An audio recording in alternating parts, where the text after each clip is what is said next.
The strangest secret is not actually that strange after all.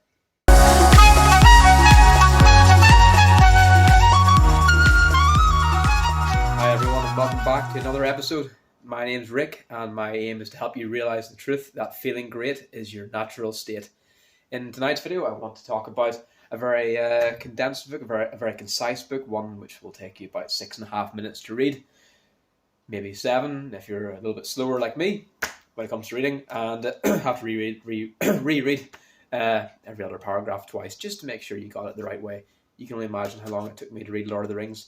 I'd rather not admit it, but so I won't. Anyway, so tonight it's The Greatest Secret. Okay, obviously it's going to be the wrong way around here, but it's a 1956 classic by Earl Nightingale. So it's a self-help book.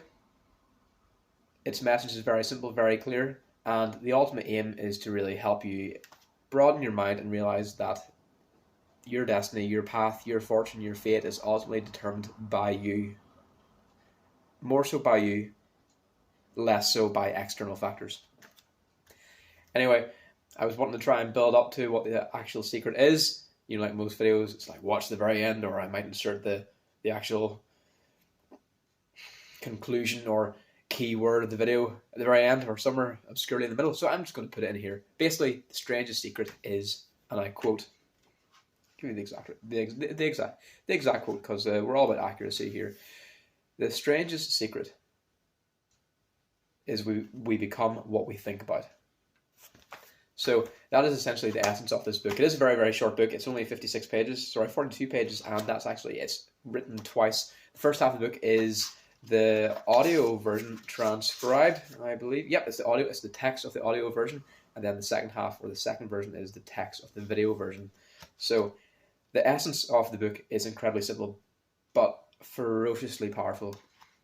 The phrase, or the rule, or the law, or the suggestion that we become what we think about should resonate with a lot of us, because if you actually take time and take stock of what to think about, in fact, if you were to take stock and reflect on what you think about in terms of positive and negative, what ratio would your thoughts be? So, for instance, I know for myself, for a long time, up until the last few years, I would have said 70% of my thoughts were probably of a more negative nature, maybe a more destructive nature, and the other 30% were probably more neutral / positive, give or take. And that ultimately reflected my life being not how I wanted it to be. It limited me in many different ways. Socially, I can hear to speak tonight, socially, emotionally, spiritually, financially, intellectually, and probably other ways as well. Romantically, probably. Anyway, so fast forward to now, after a lot of self-reflection, shadow work, personal growth, self-development, cold exposure, breathing techniques, meditation, all the rest, I can honestly say my thought pattern, positive to negative, would probably be around 95% positive or constructive to 5% negative or destructive, and everything has turned around more than I could ever have imagined possible. That's honestly not an exaggeration. Anyway, I've got a few wee bits highlighted in this book because I think they're worth sharing. So, Nightingale, he defines success on page 8, because success is something we all talk about. It's something most of us, almost all of us, want. But yet, according to his research, only 5% of us only ever achieve success. But the thing is, how do we actually define it? I mean, what does it mean to you? In Nightingale's book, he defines it as success is the progressive realization of a worthy ideal. So that means something different, or that will mean something different to absolutely everybody.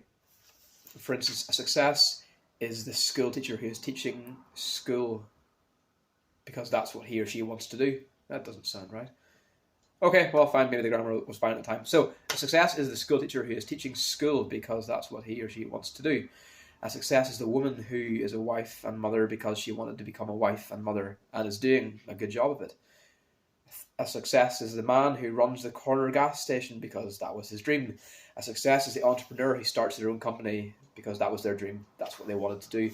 A success is the successful salesperson who wants to become a top-notch salesperson and grow and build within his or her organization and set forth on the pursuit of that goal. And again, a success is anyone who is pursuing deliberately a predetermined goal, because that's what he or she decided to do deliberately. But only 1 out of 20 does that. The rest are failures. So bold words, and I do believe that. By and large, I do believe that, because success is kind of like the meaning of life, I suppose. I mean, it will probably vary from person to person, and there's not one defined definition or one defined criteria, or in terms of the meaning of life, there's no one defined parameter by which to judge it or by which to base it upon.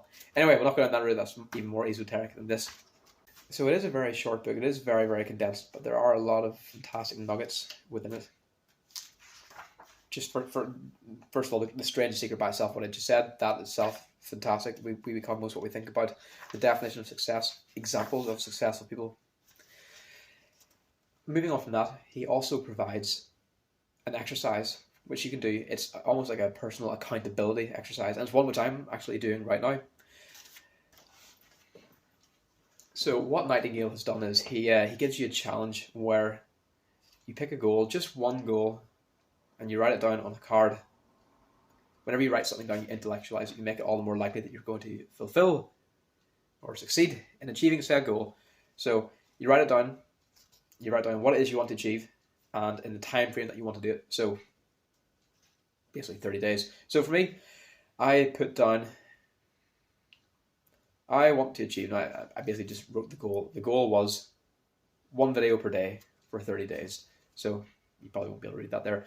My goal is to make 1 YouTube video every day for 30 days. So ultimately having 30 videos at the end of the 30 days. And I will do this between the time frame, or within the time frame of the 28th of January to the 26th of February. So this is number 13, I think. So we're sucking diesel, as we say in Northern Ireland. We're getting there. And yeah, so basically I take this around with me whenever I go to work, have it in my shirt pocket, and I look at it in the morning, look at it in the evening, look at it several times throughout the day. So it's just imprinted in my mind. It's on my mind. So obviously whenever I'm at work, I'm focusing on my work, but outside of that, this is my goal. My goal is hitting my 30 video target in 30 days. So I think that's a very, very interesting exercise, and one which if you stay true, if you do it every day, if you do what it is you set out to do, you will more than likely see the results, because 1, you've intellectualized it, you've written it down on a piece of paper. 2, you've narrowed your focus down. Where thought goes, energy flows. The problem in the modern world, one of the problems in the modern world, is there's so many distractions where your energy is like a raging river, a raging rapid, which is being diverted down all these little nooks and crannies and brooks and little rivers, things like that there. So this is channeling it. This is focusing it into a singular aim, a definitive purpose, which will substantially increase the likelihood that you actually succeed and achieve your goal. So it's a very cheap book to buy, very small, very, very easily read, but a lot to be taken from it. And I definitely recommend everybody who, well, certainly anybody who wants to achieve anything, anybody who wants to improve their lives in some way, has a growth mindset, believes that human potential is nearly limitless, or even just enjoys reading a good old-fashioned book. So, do I recommend this book? Absolutely. Do I think you should buy it first thing tomorrow when you log into Amazon or go online? Absolutely. So, yeah, you've nothing to lose from reading this book and everything to gain. So hopefully you gain some degree of value from this video today. And as always, I wish you all the best and take care. Thanks again for watching.